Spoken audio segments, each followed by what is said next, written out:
हिंदुस्तान जो कभी सोने की चिड़िया कहलाता है, विदेशों से आए हुए क्रूर और आतताइयों के द्वारा इस सोने की चिड़िया के परों को कतल। मंदिरों के विध्वंस, भारतीय योद्धाओं की वीरता, भारत माता के इन सच्चे सपूतों को इतिहास के पन्नों पर वो स्थान नहीं दिया, और मुगलों की क्रूरता से भरे अतीत के काले पन्ने। कि अतीत के इन पन्नों को फिर से खोला जाए और हिंदुस्तान का सच्चा इतिहास हिंदुस्तान के समक्ष रखा। देखिए, रोंगटे खड़े कर देने वाला ये विशेष कार्यक्रम हिंदू वॉरियर। हल्दी घाटी का युद्ध हल्दी घाटी स्थान पर लड़ा गया। यह स्थान वर्तमान राजस्थान के राजसमंद जिले के अंतर्गत आता है। जून 1576 ईस्वी में यह युद्ध लड़ा गया। जो हल्दी घाटी स्थान है उसके एक ओर गोगुंदा आता है जो उदयपुर जिले में है, उसके एक ओर खमनोर आता है जो राजसमंद जिले में है, और उनके बीच में गोगुंदा और खमनोर के बीच में यह एक तंग दर्रा आता है जिसको हल्दी घाटी कहा जाता है। वहां की मिट्टी का रंग पीला है, हल्दी की भांति। यदि कभी उस स्थान पर जाओ तो वो तीर्थ भूमि है, नमन करो उस स्थान को। तो वहां की जो मिट्टी है उसका रंग हल्दी की भांति पीला है, इसीलिए उसको हल्दी घाटी कहा जाता है। तो इसी स्थान पर जून 1576 ईस्वी में मुगल शासक अकबर की सेना और मेवाड़ के स्वाभिमानी शासक प्रातः स्मरणीय वीर शिरोमणि महाराणा प्रताप की सेना के मध्य में यह युद्ध हुआ था। इस युद्ध के लिए अप्रैल 1576 ईस्वी में मुगल शासक अकबर ने अपने सेना नायकों मानसिंह और आसफ खां के नेतृत्व में एक सेना, बड़ी सेना अजमेर से रवाना की थी। वर्तमान अजमेर में एक फोर्ट आता है, वर्तमान में तो वो म्यूजियम है जिसको पहले दौलत खाना या मैगजीन दुर्ग कहा जाता था। अजमेर में आता है, 1570 में अकबर के द्वारा उसको बनाया गया था। वहीं पर हल्दी घाटी के युद्ध की योजना बनाई गई थी। अकबर ने वहीं से अपनी सेना का नेतृत्व मानसिंह और आसफ खां को देकर हल्दी घाटी की ओर रवाना किया था। यह सेना अजमेर से होती हुई मांडल जो भीलवाड़ा में आता है, उसके आगे फिर मोही, और मोही के बाद आगे खमनोर में जो एक गांव आता है खमनोर के निकट मोलेला, उस स्थान पर यह पहुंची।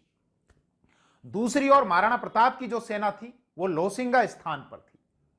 तो जिस दिन युद्ध आरंभ हुआ और उसके संबंध में बदायूनी ने मुंतखब उत तवारीख में जो जैसा जिस रूप में लिखा है उसी रूप में उन बातों को आपके समक्ष में रखता हूं। बदायूनी ने यह लिखा है कि हम 7 कोस की, खमनोर से 7 कोस की दूरी पर थे। तभी जब युद्ध की रणभेरी बज चुकी, राणा कीका, महाराणा प्रताप को लिखा है राणा कीका तंग दर्रे से निकलकर आया अपनी सेना के साथ में। दरअसल पहाड़ी क्षेत्र में जो तंग रास्ते, संकरे रास्ते होते हैं उनको दर्रा कहा जाता है। बदायूनी ये लिखता है कि राणा ने अपनी सेना के 2 विभाग कर दिए थे। एक विभाग का नेतृत्व वो स्वयं कर रहे थे, एक विभाग का नेतृत्व हकीम खां सूर कर रहा था। बदायूनी ने यह बताया कि जो सेना है, सेना की संख्या अलग अलग थी। हमारी ओर से 5000 सैनिक थे और कीका की ओर से, मतलब महाराणा प्रताप की ओर से 3000 सैनिक थे। लेकिन कुछ और सोर्सेज ऐसे हैं जो इसमें सैनिकों की संख्या अलग अलग बताते हैं। मुनोत नैन्सी ये कहते हैं कि महाराणा प्रताप की सेना 10,000 थी और मुगलों की सेना 40,000 थी। इसके अलावा कुछ और ख्यातें जो हैं वो ये बताती हैं कि मुगलों की जो सेना है वो 80,000 के समथिंग थी और महाराणा प्रताप की सेना तुलनात्मक रूप से बहुत छोटी थी, 20,000 ही थी। खैर जो भी था, बदायूनी ने क्या लिखा, हमारा फोकस इस बात पर है। बदायूनी तो वहां पर उपस्थित था तो उसी पर हम बात करते हैं। बदायूनी ने यह लिखा कि हमारी ओर से 5,000 सैनिक, राणा की ओर से 3,000 सैनिक थे। राणा ने अपनी सेना के 2 विभाग कर दिए। एक विभाग का नेतृत्व वो स्वयं कर रहा था, दूसरे विभाग का नेतृत्व हकीम खां सूर को दिया था। और हमारी सेना का जो जमाव था वो किस प्रकार से बताया है बदायूनी ने कि हमारा जो हरावल दस्ता था, सेना में जो सबसे आगे जो टुकड़ी होती है उसको हरावल दस्ता कहा जाता है। हरावल मोर्चा मतलब जो सबसे पहले शत्रु पक्ष का मुकाबला करेगा, शत्रु दल का मुकाबला करेगा, वो हरावल। तो सैयद हासिम 12 और उसके साथ में जबरदस्त 80 लड़ाके, मतलब 80 सैनिक उसके साथ में सबसे आगे। उसी हरावल में राइट साइड में अहमद खां 12, उसी हरावल में लेफ्ट साइड में काजी खां, इसके बाद आगे बताया है कि मानसिंह जो सेना के मध्य में थे उनके चारों ओर सिक्योरिटी के लिए कुछ सैनिक थे। कौन कौन उनकी सिक्योरिटी में लगाए हुए थे? शिहाबुद्दीन गुरोह, कजाक, अली मुराद, बदख्शी और लूणकर्ण। तो ये एक सेना का जमावड़ा हमको समझ में आ गया कि मुगलों की जो सेना एक हरावल दस्ता है, मानसिंह कहीं बीच में है, उनके चारों ओर उनकी सिक्योरिटी के लिए है।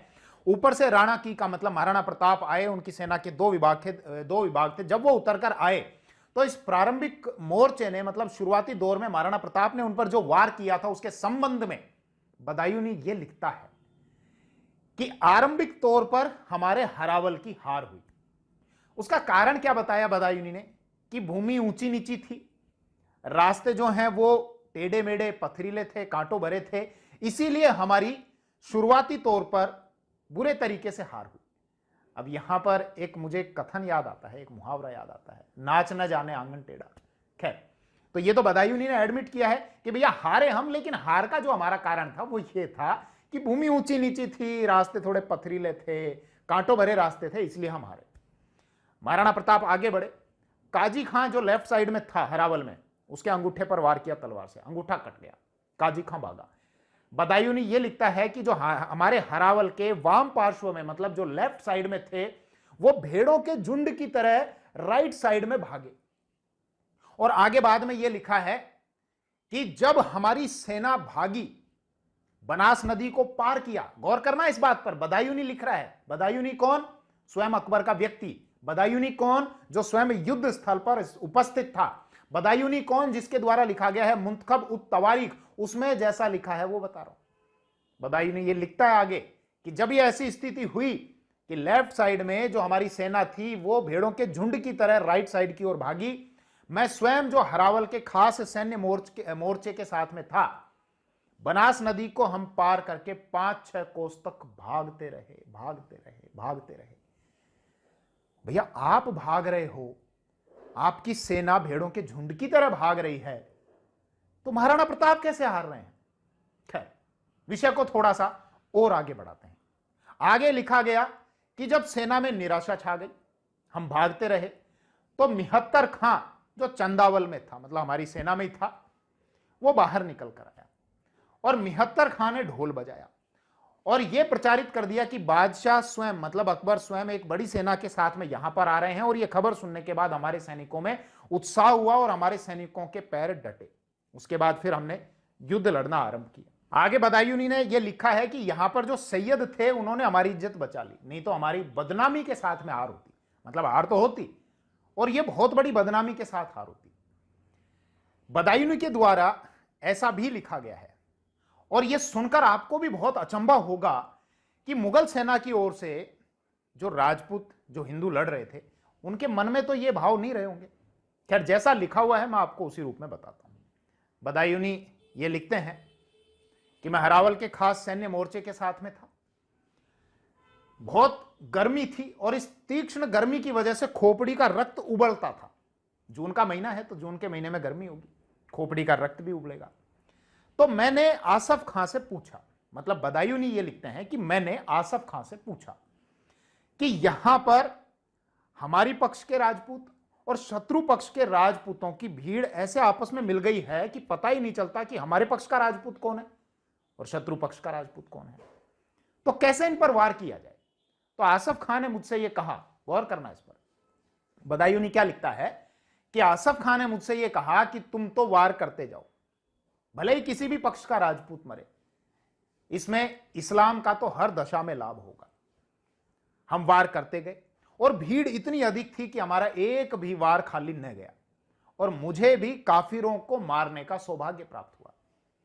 अब आप एक बार सोचना, आमेर के शासक मान सिंह मुगल शासक अकबर की सेना की ओर से लड़ रहे थे, वहीं पर मुगल शासक अकबर के जो दूसरे सेना नायक थे आसफ खां, उसके अगर अपने ही सैनिकों के प्रति इस प्रकार के विचार थे तो यह बात तो मान सिंह ने भी नहीं सोची होगी कि हम लड़ तो इनकी तरफ से रहे, लेकिन उसके बावजूद हमारे लिए किस प्रकार के विचार हैं। खैर, यह युद्ध हो चुका था और रात को, जैसा बदायूंनी ये लिखते हैं कि रात को हमारी सेना में डर था कि कहीं पर राणा वापस ना आ जाए, वो पहाड़ों के पीछे घात लगाए बैठा होगा। अगले दिन सुबह हुई और सुबह हम लोग युद्ध स्थल की ओर पहुंचे, इस उद्देश्य से कि चलकर देखा जाए कि हमारे कितने सैनिक रणखेत हुए, युद्ध भूमि पर मारे गए, कितने हमारे जो घोड़े हैं, पशु हैं, वो मारे गए। तो हम वहां पर गए, जब पहुंचे तो गोगुंदे में, गोगुंदा उदयपुर में ही है, तो गोगुंदे में मंदिर में कुछ लोग थे जिनकी संख्या शायद 20 लिखी है, मेरा ऐसा ध्यान है 20 लिखी है उसमें। वो मंदिर से बाहर निकले और लड़कर मारे गए। बाद में हमने गोगुंदे में ही अपने डेरे डाले। हमारे जो अमीर थे, जो अधिकारी थे, उनको ये डर था रात्रि का समय, कि रात्रि के समय कहीं राणा कीका हम पर हमला ना कर दे। तो जहां पर हमारा ठहराव था वहां पर चारों ओर खाइयां खुदाकर और उसके बाद ऊंची ऊंची दीवारों का निर्माण करवाया गया। उसके बाद हमारे अमीरों को, हमारे सैनिकों को कुछ तसल्ली हुई कि ठीक है अब हम सुरक्षित हैं। उसके बाद फिर हम एक लिस्ट बनाने लगे कि हमारे कितने सैनिक मारे गए, हमारे कितने घोड़े मारे गए। तो इस पर अहमद खां बाराह ने यह कहा, बदायूं ने यह लिखते हैं कि अहमद खां बाराह ने यह कहा कि ऐसी सूची बनाने का क्या लाभ, मान लो हमारा कोई घोड़ा नहीं मरा, मान लो हमारा कोई सैनिक नहीं मरा, आप इस सूची को तो छोड़ो और सबसे पहले रसद सामग्री की व्यवस्था करो। गौर करना इस बात पर भी। अब उनकी सबसे बड़ी प्रॉब्लम यह थी रसद सामग्री की, उनके पास में खाने पीने का सामान नहीं था। इसके लिए महाराणा प्रताप ने एक स्पेशल स्ट्रेटेजी के तहत काम किया था। उन्होंने युद्ध से पहले अपने जो किसान थे उन किसानों को मैदानी क्षेत्र से हटाकर पहाड़ी क्षेत्र में शिफ्ट कर दिया था और यह आदेश दिया गया था कि कोई भी मैदानी क्षेत्र में खेती नहीं करेगा, अगर खेती करता हुआ पाया गया तो प्राण दंड का भागी होगा। तो इसलिए मैदानी क्षेत्र में मुगलों की सेना को खाने के लिए कुछ नहीं मिल रहा था। दूसरा, जहां से उनके लिए अनाज की आपूर्ति होती थी, जैसे मुख्य केंद्र लेदे के अजमेर बचा, तो वहां से जब उनके लिए रसद सामग्री आती तो बीच में ही महाराणा प्रताप की सेना और राणा पूंजा के नेतृत्व में यहां भीलों ने बहुत जबरदस्त काम किया था। उनकी जो रसद सामग्री थी उस पर धावा बोल दिया करते थे और भीलों की वजह से मुगल सेना बहुत अधिक दहशत में थी। उनकी यह स्थिति हो गई थी, खाने पीने के सामान की जब किल्लत हो गई, कमी हो गई, तो आगे ये लिखा हुआ है सोर्स में कि उनको अपने ही घोड़ों और अपने ऊंटों को काट काट कर खाना पड़ रहा था। और तो और उनको केवल कच्चे जो आम हैं, कैरियों पर निर्भर होना पड़ रहा था, जिसकी वजह से उनके अधिकांश सैनिक बीमार हो गए थे। अब उस सेना की जो स्थिति है वो कैदियों की भांति हो गई थी कि बाहर नहीं जा सकते। बाहर अगर जाएंगे तो बाहर भीलों की सेना प्लस महाराणा प्रताप की सेना उन पर हमला कर देगी। खाने पीने के लिए उनके पास में कुछ सामान नहीं है। बादशाह ने अभी आज्ञा नहीं दी कि वापस लौट जाओ, तो बादशाह की आज्ञा प्राप्त की। क्या करें साहब, वापस आ जाएं क्या? बादशाह ने कहा आ जाओ, अब जब पार नहीं पड़ रही है तो। वहां पर जब ये गए तो मुगल शासक अकबर के द्वारा मानसिंह और आसफ खां की ड्योढ़ी बंद कर दी गई थी। ड्योढ़ी का मतलब मुगल दरबार में प्रवेश करने से वंचित कर दिया गया था। इसका अर्थ क्या है? कुछ पॉइंट पर फोकस करना। बदायूनी ने यह लिखा, हम भागते रहे 4-5 कोस दूर तक। बदायूनी ने यह लिखा है कि हमारा जो हरावल का जो लेफ्ट पार्श्व था वो भेड़ों के झुंड की तरफ भागे, राइट साइड में जाकर अपनी जान बचाई। बदायूनी यह लिखता है हमारे सैनिकों ने उत्साह खो दिया था, मिहत्तर खां आया, ढोल बजाया, उसके बाद हमारे सैनिकों में जोश आया। बदायूनी यह लिखता है कि खाने पीने के सामान की किल्लत हो गई थी, कच्ची कैरियां खा खा के ज्यादातर सैनिक बीमार पड़ गए थे। बदायूनी यह लिखता है कि गोगुंदा में जब ठहरे हुए थे हमारे अमीरों को डर था और चारों ऊंची ऊंची दीवार बनाई ताकि राणा कीका और भील रात में हमारी सेना पर हमला ना कर दें। बदायूनी यह लिखता है कि अकबर के द्वारा मानसिंह और आसफ खां की ड्योढ़ी बंद कर दी गई थी। इतने सारे पॉइंट्स हैं और यह अचंभित करने वाली बात है कि इतना सारा साफ जो नजर आ रहा है उसके बावजूद आखिर हमको यह किस प्रकार से पढ़ा दिया गया कि हल्दी घाटी के युद्ध में महाराणा प्रताप की पराजय हो गई। हिंदू वॉरियर।